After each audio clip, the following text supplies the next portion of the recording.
companheiros, companheiras, este é mais um J5 aqui na sexta-feira. Na verdade, o J5 ocorre toda a segunda a sexta, às 5 horas da tarde. A sexta está aqui sempre o companheiro Pedro Bula Marques e eu aqui, Eric Menezes, estou aqui com o companheiro Vitor Assis e vamos passar mais um J5 nessa tarde. Tudo bem, Pedro? Como é que está aí o Federal da vida? Tá tudo bem, Eric? Tudo certo? Prazer estar aqui com você hoje no J5 e vamos nessa. Beleza. Como é de praxe, né, vou pedir aos companheiros que estão nos assistindo aí curtirem o nosso link, o link 24 horas da Causa Operária TV, né, a primeira TV independente, né, e revolucionária do Brasil, 24 horas por dia. Se tornar membro, que é muito importante, contribuir, vamos dizer assim, materialmente com essa imprensa, né? Ajudar a difundir, compartilhar nas suas redes sociais, né? Porque é assim que a gente vai ampliar a luta revolucionária, né? Por levar uma política revolucionária à classe trabalhadora brasileira e assim lutar contra o jugo da opressão capitalista, né? Da burguesia capitalista. Bom, vamos aqui falar um pouco de algumas notícias que estão permeando aí o cenário político brasileiro e internacional também, né? Vamos falar um pouco sobre as eleições na Venezuela, que acabaram de ocorrer, as eleições parlamentares, né? Vamos falar também sobre a questão da pandemia, né? Os números da pandemia, não só os números, né? Mais importante ainda, os acontecimentos políticos, né? As disputas políticas e, vamos dizer assim, os impactos sobre a classe trabalhadora, né, que é realmente o que pega para a gente. Né? Vamos falar também sobre a questão aí do governo Bolsonaro dentro do tema da pandemia, propor a volta às aulas. Né? A gente viu aí, noticiou semana passada também, no DCO e aqui na CL TV, a proposta do Ministério da Educação aí. Recuaram, mas nem tanto, estão com outra proposta aí, que é o que eles querem reabrir geral. Né? Vamos também falar sobre a questão do CAPS, né, dos CAPS que o governo Bolsonaro está aí de tratamento para os doentes mentais, parecendo uma coisa do século XIX, né, criticada aí por diversos especialistas.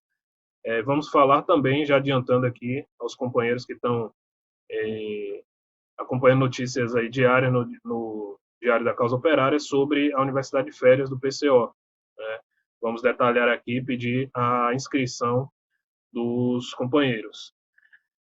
Bom, vamos lá. Primeiro tema, um tema muito importante, né, dessa tarde das últimas horas, é a finalização das eleições parlamentares na Venezuela. Né? No domingo, ocorreu eleições para a Assembleia Nacional. Lá na Venezuela, ao contrário daqui do Brasil, não tem duas câmaras, né? Não tem dois órgãos parlamentares, é somente uma Assembleia Nacional, que agora passa a contar com 277 deputados, né? Equivalente ao que seria aqui deputados federais, vamos dizer assim, né? Deputados nacionais lá. E foram essas eleições o principal, né? Vamos falar aqui logo, consagraram a vitória praticamente por 2/3, né, do bloco chavista, né, liderado aí pelo partido do Nicolás Maduro e o partido criado pelo Hugo Chávez, o PSUV, Partido Socialista Unificado da Venezuela, que formou um bloco com outros partidos de esquerda, né, com características semelhantes, nacionalistas, e foram majoritariamente vitoriosos, o que já era esperado, né, vistos os desdobramentos anteriores, né, a campanha, por exemplo, se a gente pegar pela campanha que a Venezuela vem sofrendo aí, do imperialismo, principalmente norte-americano, né, a gente viu amplas mobilizações aí em favor do governo chavista, né, da Revolução Bolivariana, e esse apoio popular que veio acontecendo em diversos momentos, né, de ataque ao país, inclusive a gente pode lembrar aqui aquele caso da invasão frustrada, né, bancada aí pelo Juan Guaidó e outros golpistas, né, e os departamentos de inteligência dos Estados Unidos para invadir e assassinar figuras, autoridades do governo venezuelano, foi frustrada muito pela ação popular, né, por milícias populares e por trabalhadores mesmo que ou denunciaram ou atuaram diretamente para prender, deter ou denunciar esses mercenários, esses golpistas, né? E esse resultado já era esperado, né? Teve ampla maioria a vitória do bloco chavista, né? Teve deputado da direita também que foi eleito, né? Ao contrário do que faz parecer aqui, a imprensa burguesa internacional e a imprensa burguesa brasileira só faz repetir a imprensa burguesa imperialista de que as eleições lá são ilegítimas, é uma ditadura, e não é isso, né?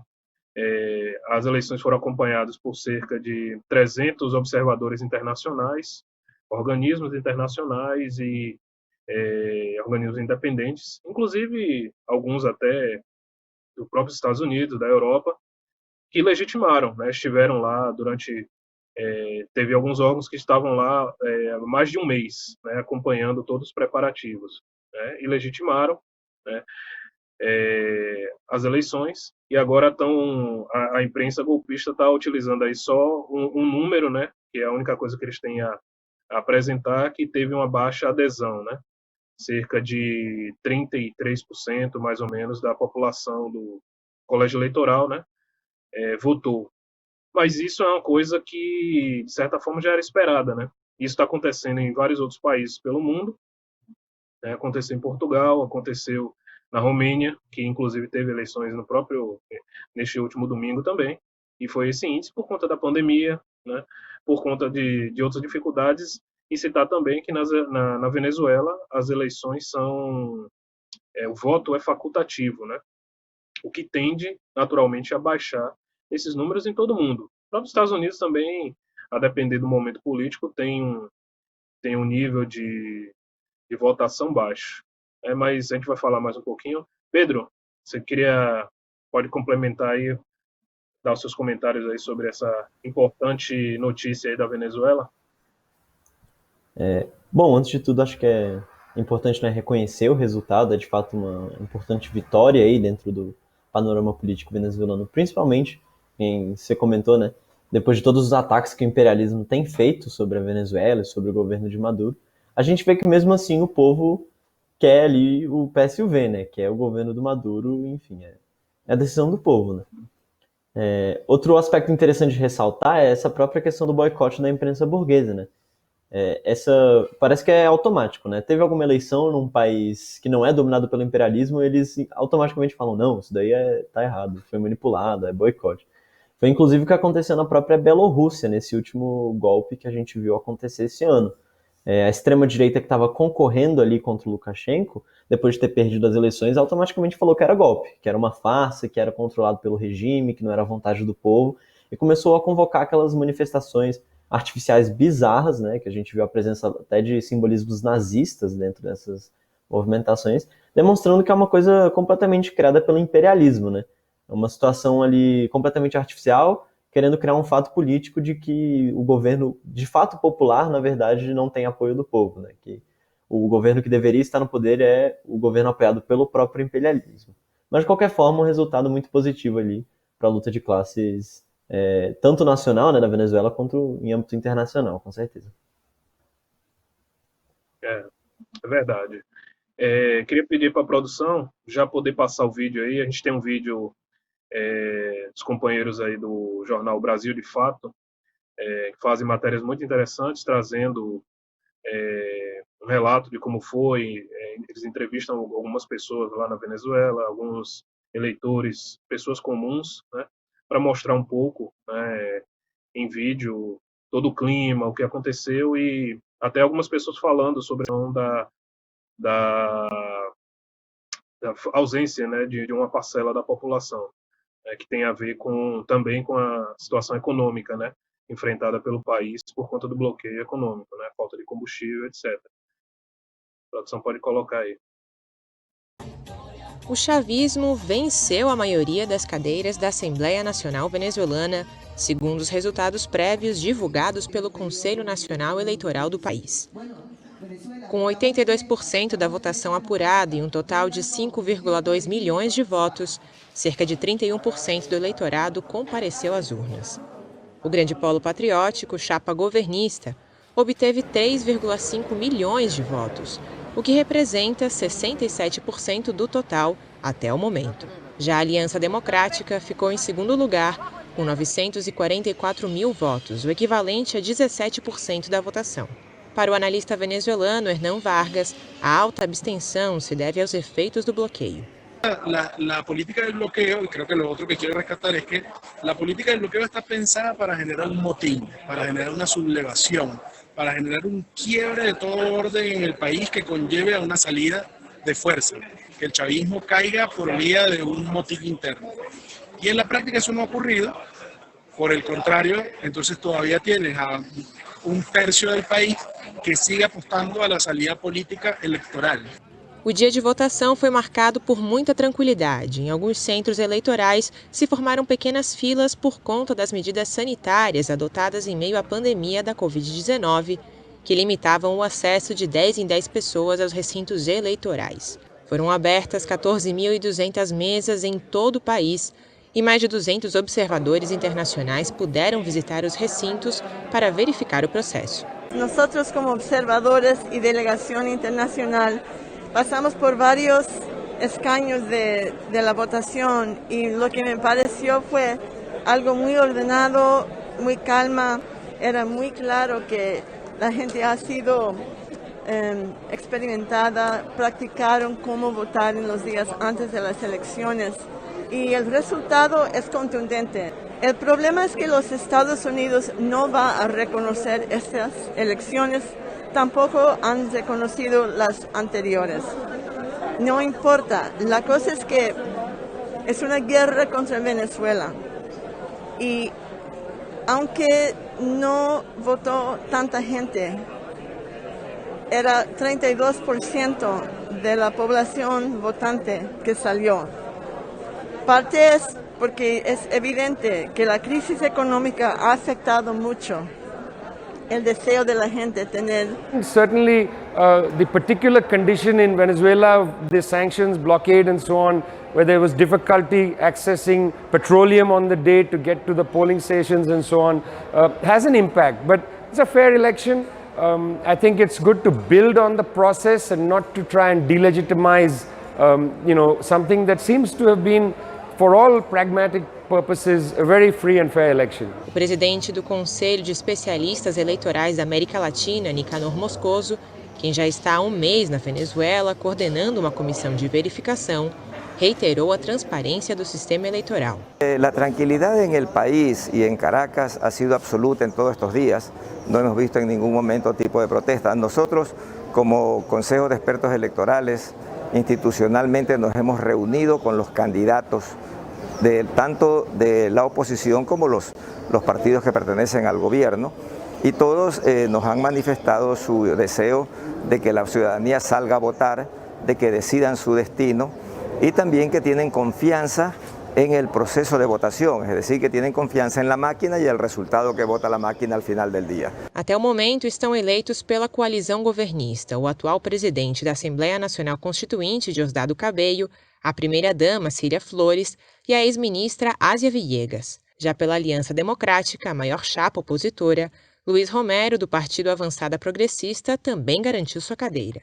Com essa vitória, o Partido Socialista Unido da Venezuela, o partido de Chávez e Maduro, se reafirma como a maior força política do país, controlando a presidência, 19 governos locais, 90% das prefeituras e, até agora, 185 dos 277 deputados da nova Assembleia Nacional.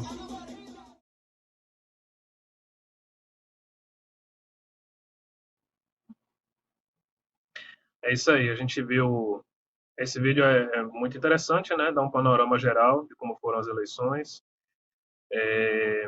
Lembrar por exemplo, o partido aí do Juan Guaidó, né, o grupo dele resolveu não participar das eleições, né, sendo que outros grupos da direita opositora aí do chavismo participaram e reconheceram normalmente tudo mais. Teve até grupos que se diziam mais à esquerda, né, do chavismo, tudo mais, também com posições diferentes. O que não é comum numa ditadura, né? Como dizem. Ditadura, na verdade, é, por exemplo, o sistema político dos Estados Unidos, né? Que é um sistema político de um partido único, né? Com dois nomes.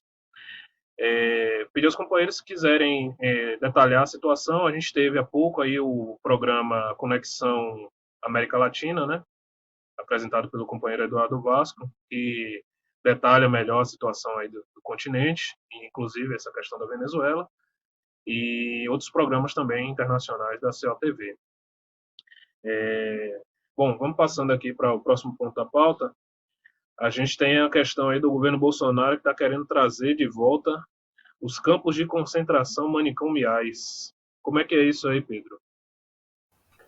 Pois é, companheiro, a gente teve nessa última semana mais uma demonstração aí do que o governo Bolsonaro pode fazer, né? Mais uma etapa aí do aprofundamento do processo golpista aqui dentro do Brasil, que foi um ataque generalizado aí à estrutura de assistência psiquiátrica do SUS, né? A gente, nesse último mês, a gente já denunciou que o governo Bolsonaro está aí numa campanha ferrenha, né? Ao lado do todo o seu apoio na burguesia para privatizar o SUS, né? Finalmente acabar completamente com o SUS. E agora ele está concretizando aí esse planejamento dele, né? O Ministério da Saúde prepara aí uma revogação de cerca de 100 portarias sobre saúde mental. Com isso, está em risco aí o Programa Anual de Reestruturação da Assistência Psiquiátrica Hospitalar do SUS, as equipes de consultório na rua, o serviço residencial terapêutico e a comissão de acompanhamento do programa de volta para casa, né? Ou seja, existe aí um planejamento para acabar completamente com todo esse sistema de saúde. A gente vê, acima de tudo, que a motivação por trás disso daí, né? Porque finalmente a alternativa a um sistema único de saúde de assistência psiquiátrica por parte do governo é exatamente as estruturas privadas que estão aí na mão principalmente da bancada evangélica, né? A gente vê que existe uma tendência de trocar essas estruturas realmente psiquiátricas, né, com um embasamento científico, por casas de basicamente doutrinação religiosa, né, que você coloca ali no cidadão a culpa cristã dele para ele se recuperar de seja lá qual condição que ele está tendo ali no momento, né? Então é mais uma aliança aí para o Bolsonaro finalmente beneficiar os setores que estão ao lado dele dentro desse governo. A gente vê que dentro disso também existe aí a tendência à volta dos manicômios, né, como o companheiro colocou, e algo que deve ficar extremamente claro é qual é o caráter dos manicômios, né, principalmente por conta da campanha feita pela burguesia em prol disso daí, ainda existe uma confusão sobre o que é um manicômio, né, no sentido de qual é o efeito prático dele na vida do cidadão. Finalmente como foi colocado, é basicamente um campo de concentração aí para quem tem alguma condição mental. Existem denúncias de psicólogos e psiquiatras que já fizeram algum tipo de trabalho dentro dos manicômios, de entrar ali no estabelecimento e você vê uma pessoa acorrentada na cama, né? Uma pessoa que está tendo um surto ali, a pessoa completamente mijada ali, numa condição completamente subhumana, é algo absurdo mesmo, sem contar na constante utilização aí da terapia do choque, né? De você colocar ali o choque como uma alternativa para conseguir solucionar o problema dessas pessoas. Frente a isso, a gente vê que o movimento de luta antimanicomial, que é um movimento que aí já tem um histórico muito grande de luta dentro de toda essa reivindicação, né, exatamente da luta antimanicomial, já está se mobilizando para trazer finalmente aí, para barrar esse avanço do governo Bolsonaro. Foi convocado, inclusive, para o dia 12, uma Assembleia Geral da Frente Ampliada da Saúde Mental, né, da reforma psiquiátrica e da luta antimanicomial, exatamente para conseguir efetivamente se mobilizar contra todos esses avanços do governo Bolsonaro. Inclusive, quem quiser mais informações, vai ser no Frente Saúde Mental, dá para procurar aí nas redes, com o objetivo de mobilizar a população e nas ruas e impedir esse processo tanto de privatização do SUS como de barbarização aí do sistema de assistência psiquiátrica à população. Quer comentar alguma coisa, Eric? Vamos dizer assim, o grupo político que deu o golpe nos governos do PT, que disse que queria acabar com a mamata, né? Que queria acabar com a corrupção e etc. Né? E a gente que assume uma política independente, né? Uma política revolucionária independente da burguesia, a gente é muito crítico aí, né? Nós fomos muito críticos tanto aos governos de conciliação da esquerda, de conciliação com a burguesia, como esse governo golpista, né? O Temer e agora o Bolsonaro e os governos estaduais também. E aí a gente vê, nesses casos aí da saúde, né? Como esses dos que eles chamam de manicômio, né? Para que serve o golpe, né? Para que serve toda essa jogada política, né? Para você fazer uma transição de poder, né? E beneficiar um grupo aí de empresários, né? Setores aí da pequena burguesia, da média burguesia, mortos de fome aí, né? Que estão desesperados por se ver livres aí da crise capitalista, mas não vão se ver livre, né? E aí a gente vê que essas propostas aí de sucatear o SUS, sucatear um programa de assistência de saúde familiar na família, como era o SAF, né? E os CAPs, é exatamente como você falou, para colocar esses centros aí, essas casas de religiosas, né, que tá cheio de pastor aí querendo fazer a cura gay, né, curar drogado, como eles chamam, né, curar doente mental e principalmente algo que não tem nada a ver com ciência, né, é algo totalmente violento, o que é típico dessa burguesia fascista, né? Por isso que a gente chama de fascista e muita gente fala que a gente é exagerado. Você detalhou aí os métodos que são usados, são coisas de séculos atrás e realmente continuam sendo usadas e são fascistas de fato, né?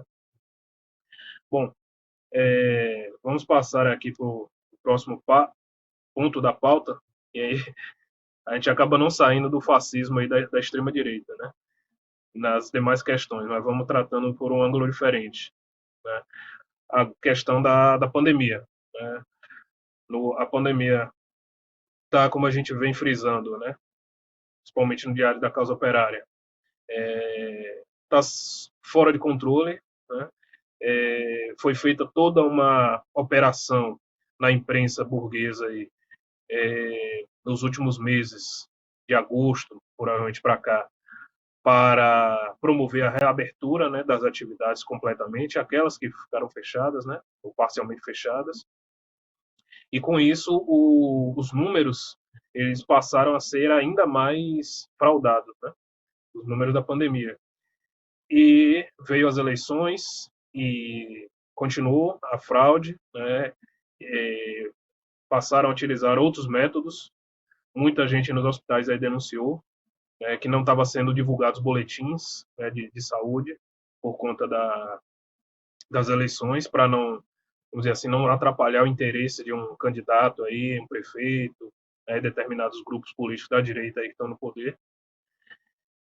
E a pandemia, na verdade, a gente está falando que está se falando em segunda onda, né? Mas, ao que parece, a gente nunca saiu de uma primeira onda, né? O Brasil contabiliza hoje aí 177.400 mortos, né? É um verdadeiro morticínio, né? Uma coisa de número de guerra, né? Mortes em escala de uma guerra de grandes proporções.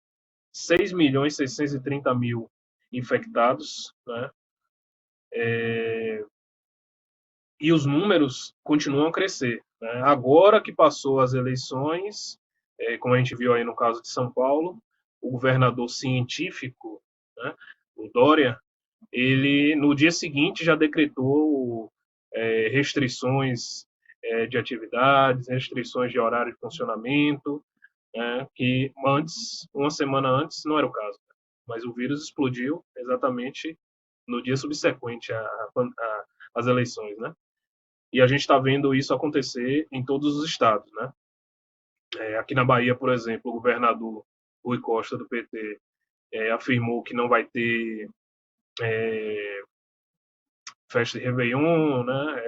As festas de final de ano, que vão fiscalizar as festas que estão sendo anunciadas aí para impedi-las e impedir uma aglomeração, né? Aí, hoje, na manhã desta quarta-feira, desta terça-feira, o ACM Neto, golpista aí, e que está sendo um grande parceiro aí do Rui Costa, né? O Rui Costa e o ACM Neto são grandes parceiros aqui.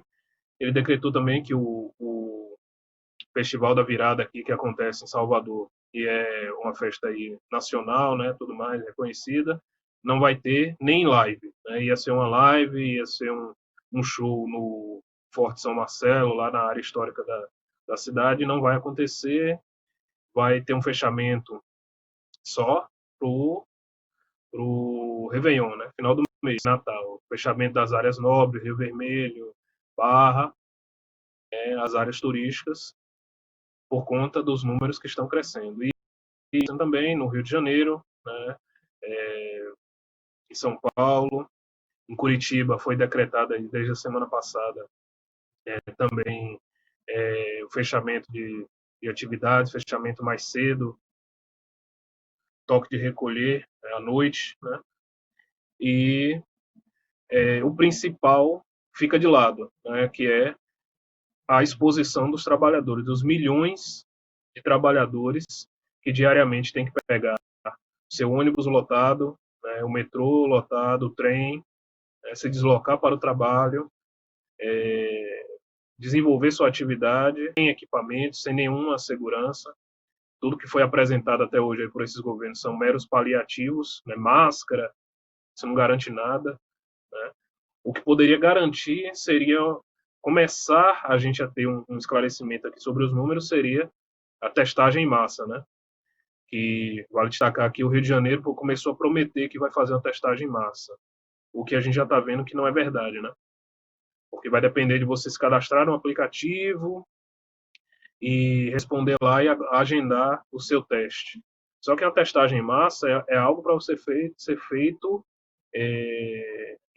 numa frequência grande, né? E rapidamente sobre toda a população, né? Então é isso. É esse primeiro ponto que eu queria destacar. Toda essa demagogia que está sendo feita pelos governos quanto a, sim, e principalmente, tudo isso está sendo dito para dizer, para quê? Para colocar a culpa na população. É a população que está se expondo, e aí quem tem o desprazer aí de assistir à imprensa golpista, eu, vez ou outra, dou uma olhada aí nesses canais golpistas aí, você vê que só mostra festa. Ontem mesmo aí no Rio de Janeiro noticiaram bastante aí uma tal de uma festa de um pagode que aconteceu aí e aglomerou milhares de pessoas, etc. Como se o grosso da população estivesse em festa, né? Em bares, tomando cerveja, né? Mas qual é o caso? A questão aqui não é dizer que é para o bar ou a festa acontecer e ficar aberto. A questão é que isso é uma campanha para culpar o povo, né? E para permitir que todos os governos, tanto o governo Bolsonaro como os governos estaduais, sejam eles esquerda ou direita, estão fazendo a mesma política de abrir as atividades normalmente, deixar o trabalhador se expor, né? E responsabilizar a população, responsabilizar o trabalhador se ele se contaminar, né? Esse é a grande questão. Passo aí falar para o companheiro Pedro. Acho que o que mais entristece é a gente ver a esquerda pequeno-burguesa ficando a reboque aí dessa política do governo, né, do bolsonarismo, de falar que a culpa é da população, que o pessoal está indo para os bares, é por causa disso que os números estão aumentando. Porque no começo da pandemia, principalmente, era uma coisa que era utilizada para, inclusive, atacar a nossa posição de fazer atividade de rua, né, de fazer atos, porque falavam, não, é basicamente por causa deles que está subindo a pandemia, né, uma coisa completamente absurda. Finalmente, a política a se seguir é exatamente essa que você colocou. Testagem em massa é o primeiro passo para a gente conseguir ter algum tipo de perspectiva dentro disso tudo. E principalmente sobre essa questão da questão das festas e de tudo, acho que é interessante ressaltar a própria questão do carnaval, né? A gente viu que ano passado o carnaval ele foi uma verdadeira demonstração da luta pelo fora Bolsonaro, né? Finalmente você puxava ali o fora Bolsonaro, a população inteira caía nisso. A gente vem observando aí, né, que desde o começo da pandemia, o coronavírus ele caiu quase que como uma luva na mão da burguesia, né? Tem sido utilizado como pretexto para proibir, para, enfim, colocar em frente aí uma agenda e uma série de questões. Então, a gente teve o exemplo das próprias eleições, né, da Bolívia, em que o governo golpista, né, quis colocar à frente aí a data das eleições, usando como pretexto a pandemia. A gente viu isso acontecendo em outros do mundo envolvendo a própria pandemia. E agora a gente vê isso acontecendo com o próprio carnaval, né? O pessoal, tudo bem, você pode trabalhar, você pode ir para as ruas, você pode se expor nas escolas, mas festa não pode, né? Exatamente botando isso daí completamente a cargo da população. Acho que outro aspecto também importante para comentar dentro disso tudo é a própria questão da volta às aulas, né? Outra agenda que foi empurrada aí da burguesia para o povo é a própria questão do ensino à distância, né? Eles colocavam assim, que não tinha como solucionar o problema da pandemia, então no momento a gente vai ter que ter aulas online, né? Ignorando completamente o exemplo que a gente teve em diversos outros países do mundo, que conseguiram aí combater a questão da pandemia e voltar às aulas de uma forma normal, né? Suspendendo o calendário letivo por determinado período de tempo. Aqui no Brasil não. Né, eles ignoraram completamente a questão da pandemia, não procuraram mover um dedo para solucionar isso daí, mandaram as crianças para o EAD. Realmente um projeto de privatização aí do ensino. E agora eles estão puxando agora a questão da volta às aulas presenciais. Né? Finalmente a crise está aumentando cada vez mais. A gente vê que a perda aí dentro da economia mundial com a juventude dentro de casa, né, sem ir para as aulas, é muito grande. Finalmente tem um relatório de que a volta às aulas presenciais moveria aí 1,7% da economia mundial, né? Uma quantidade de dinheiro exorbitante. Eles estão exatamente correndo atrás disso daí, custe ou não a vida de milhares de pessoas, né? E nesse caso, principalmente da própria juventude e de todos os setores ao redor deles. Saiu, inclusive, né, já adiantando aí um pouco na pauta, uma notícia de que agora o governo Bolsonaro colocou a volta às aulas presenciais nas universidades para 1º de março. Né? Em um primeiro momento, tinha sido lançada uma portaria que previu o retorno para 4 de janeiro, mas depois aí de uma manifestação por parte de reitores, da comunidade acadêmica como um todo, isso daí foi revertido.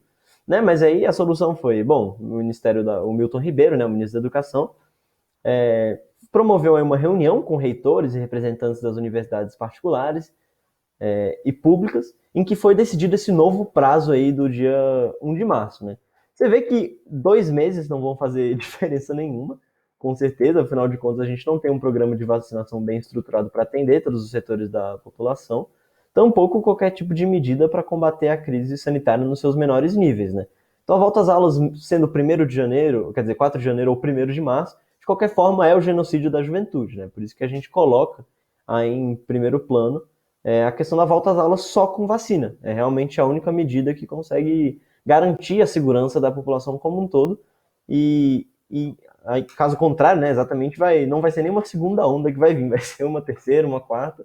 A gente vai continuar indefinidamente até a mobilização popular realmente engatar pelo fora Bolsonaro, né, e colocando aí em primeiro plano a solução dessa crise, né.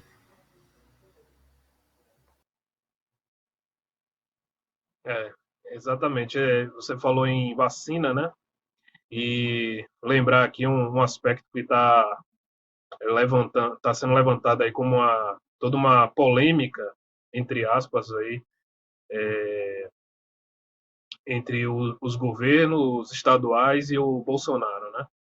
Principalmente entre o governo de São Paulo aí do golpista João Dória e o outro fascista, o Bolsonaro, né? De que o Dória, o governador científico, entre aspas, está defendendo a vacinação, está preocupado com a população, inclusive já divulgou aí ontem um calendário de vacinação orquestrado aí para o dia 25 de janeiro, né? Segundo os cálculos dele, aí começaria a vacinação, que não tem, na verdade, muita base essa data, né? Parece que ele escolheu por ser o dia do aniversário de São Paulo, né? Para fazer uma campanha de marketing própria aí, já pensando nas eleições, né? Por outro lado, a gente tem o Bolsonaro maluco aí, né? Utilizando claramente a Anvisa para sabotar os avanços das pesquisas com a vacina, né? Primeiramente, não foi feito nenhum investimento, né, nos laboratórios nacionais para que os laboratórios nacionais passassem a desenvolver ou a contribuir efetivamente nas pesquisas para a vacina, que teriam condições, porque há laboratórios no país conceituados mundialmente, né, com tecnologia e com especialistas suficientes para fazer isso, mas não foi destinado pelo governo federal, né, e agora também não foi investido massivamente nas vacinas que estavam sendo desenvolvidas. Depois ele voltou atrás, o Ministério da Saúde foi lá e fez um aporte lá na pesquisa de Oxford, e agora está dizendo, saiu notícia há pouco, né, ainda hoje, que o Ministério da Saúde vai comprar milhões de doses aí, vai fazer um pré-acordo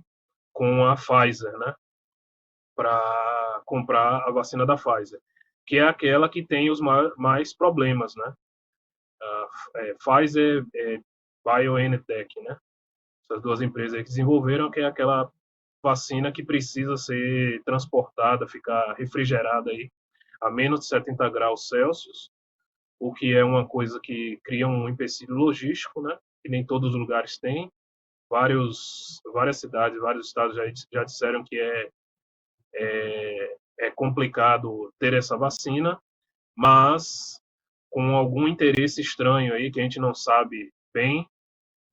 Já desde o começo, o Bolsonaro disse que é a vacina da Pfizer que eles vão querer.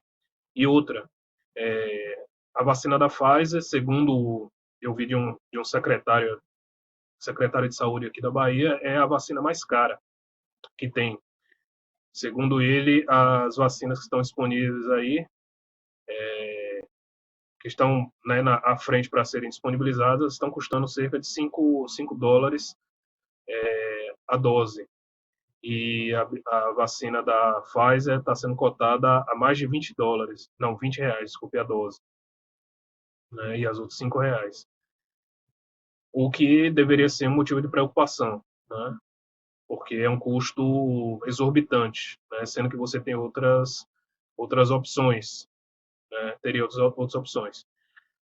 Mas tudo isso é uma grande retórica, né, porque a vacina também, ela vai, como os próprios especialistas dizem, vacinar toda a população brasileira vai demorar, né? Não é assim um piscar de olhos. Vamos caminhar aqui com a pauta. Esse tema é longo, né? Peço aos companheiros aí para acompanharem aqui na CLTV os demais programas. O companheiro Rui fez uma análise política agora na TV 247, ele citou também o tema da vacina, e outros programas nossos abordam essa questão, né, de um ponto de vista marxista. E aí eu queria pular aqui para um tema muito importante, que é a Universidade de Férias do PCO, que é o curso marxista, né, mais tradicional, para não dizer o único, né? Não vou dizer que é o único, mas é o mais tradicional aí do Brasil, há mais de 20 anos sendo realizado em formato de acampamento, né? Infelizmente, dessa vez não vai ser possível por conta da pandemia, né? e ela vai ocorrer agora no começo de janeiro, a partir do dia 5 de janeiro vai ser a primeira aula, e aqui eu queria convidar todos os companheiros que estão assistindo a se inscreverem, né, na Universidade de Férias. O tema vai ser stalinismo, né? É um tema essencial, né, porque é uma das cartas na manga, vamos dizer assim, da burguesia, né, no jogo político, né, nesse jogo da frente ampla, né, não vai dar tempo de a gente detalhar aqui, mas tem tudo a ver com o jogo que a esquerda está jogando aí, né, que a direita está jogando para a esquerda entrar, e a gente viu nas eleições que entrou, e pedir a inscrição dos companheiros. Quer comentar, Pedro, rapidamente aí? Bom, vou reforçar aí o seu convite, né? Acho que é de extrema importância que todo mundo que está aqui assistindo se inscreva, né? Conheça verdadeiramente sobre o assunto do stalinismo, que já foi amplamente abordado aí na nossa imprensa, tanto aqui com o programa Marxismo, né, do companheiro Rui, quanto no nosso próprio diário, né, o Diário Causa Operária. Se a produção puder, de repente, colocar um número aí da SORG para o pessoal entrar em contato, já encaminhar a inscrição, para todo mundo já participar e ficar por dentro aí de todas as atualizações acerca do curso. Só ficar ligado aí na nossa imprensa que a gente vai estar sempre noticiando. À medida que vai chegando o curso, vamos comentando mais sobre isso também. Exatamente. O curso, ele vai, por enquanto, a inscrição está a R$100, é um valor praticamente simbólico, né, pela importância do tema e a quantidade de conteúdo que vai ser disponibilizado. Para quem deixar para janeiro vai ficar mais caro, né? É possível entrar em contato conosco aí através dos números que são disponibilizados na COTV aí no DCO, nas matérias do DCO. E é importante, tá aí, Universidade de Férias, um card informativo chamado por os companheiros aí, professores e tudo mais, e pedir que vocês se inscrevam. Logo mais, né, ainda essa semana vai estar disponível o site para você se inscrever diretamente no site, que é universidademarxista.com.br.